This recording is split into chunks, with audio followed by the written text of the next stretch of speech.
بسم الله الرحمن الرحيم نحمده ونصلي على رسوله الكريم أما بعد فأعوذ بالله من الشيطان الرجيم بسم الله الرحمن الرحيم قل إن كنتم تحبون الله فاتبعوني يحببكم الله ويغفر لكم ذنوبكم والله غفور رحيم صدق اللہ العظیم کہ محمد سے وفا تو نے تو ہم تیرے ہیں کہ محمد سے وفا تو نے تو ہم تیرے ہیں یہ جہاں تیز ہے کیا لوح قلم تیرے ہیں عاشقان نبوت شیدائیان رسالت یہ نیل و گگن یہ فلک بوس پربت یہ سرسبز و شاداب و چمن یہ مسکراتی کلیا یہ گنگناتی فضا بلبلوں کی ندا رات کی تاریکی میں آسمانی چادر پر جھلملاتے قمقمے دن کی رعنائیوں میں جگمگاتا آفتاب پھولوں کی مہک پرندوں کی چہک ایسی وادیوں میں گرتے آبشار کا دلکش منظر ساحلوں و جزیروں کا سحر انگیز اثر کس کے طفیل میں وجود مسیح ہوئی محمد نہ ہوتے تو کچھ بھی نہ ہوتا انسانی تخلیل ہمگین نعمتیں جنت کی بہاریں جہنم کے نظارے غرضی کے کائنات اور کائنات کی تمام چیزیں کون سی اعلیٰ صفت شخصیت کے سپادم سے وجود میں آئی محمد نہ ہوتے تو کچھ بھی نہ ہوتا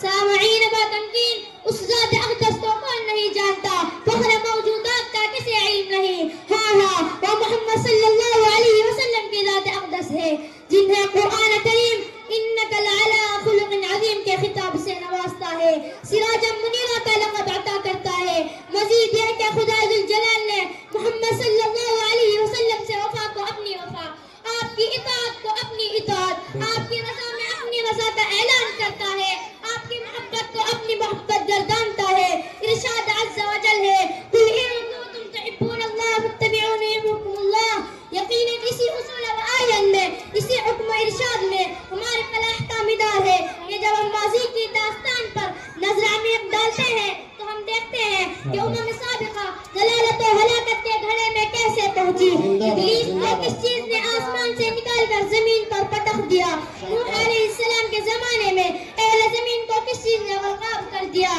تیز و تند آندھی کو قوم عاد پر کیوں مسلط کیا گیا صدائے دلدوز سے قوم ثمود کے کلیجے کیوں پھٹے قارون زمین میں کیوں دسایا گیا بنی اسرائیل کا کیا حال ہوا ذرا ٹھنڈے دل سے غور کیجئے کہ وہ کیا چیز تھی عزیزو وہ اگر نافرمانی نہیں تھی تو پھر کیا تھا قرآن جا بجا اعلان کرتا ہے ما کان اللہ لیظلمہم ولکن کانوا انفسہم یظلمون شہدائیان نبوت قانون خدائی اور دستور الہی کے مطابق امام الانبیاء باز بن فقہ رحمت للعالمین محمد صلی اللہ علیہ وسلم نے جب اپنے مشن کو جاری کیا جب توحید و رسالت کا علم بلند کیا تو خدا اند قدوس نے فرمایا اے لوگوں سن لو راہ وفائی ہے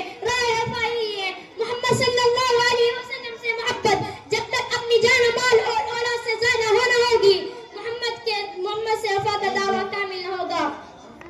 عمر جیسے بے خوف و بے باک نے جب نبی اعظم سے دریافت کیا تو آپ کو معلوم ہوا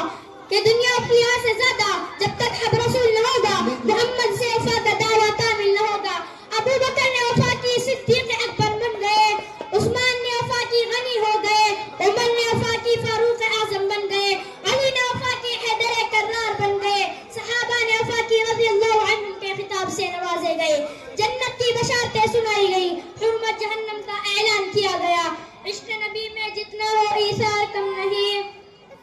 عشق نبی میں جتنا ہو ایثار کم نہیں اسلام میں جو جان دی جائے تو غم نہیں نعرہ تکبیر دوستو آپ کے ذہن میں یہ سوال اٹھا ہوگا کہ وہ تو دو نبوت تھا وہ تو وحی الہی کا ورود تھا نبی کی حیات پھر رسالت کا تقویٰ پھر قرآن نزول کی گہما گامی ان تمام باتوں کا عظیم سنگ پار برکت تھا لہذا وہ تمام حضرات نبی کی نظروں سے اکثر تبدیل ہو گئے اور رہی وہ لہبری کی جتنے بھی ان کی کرن پڑی دنیا بدل گئی دل کے دہا خانوں میں نورانیت پیدا ہو گئی اور ذرہ ذرہ میں تابان بن گیا آج ہم میں رسالت معاب نہیں ہے ہاں اب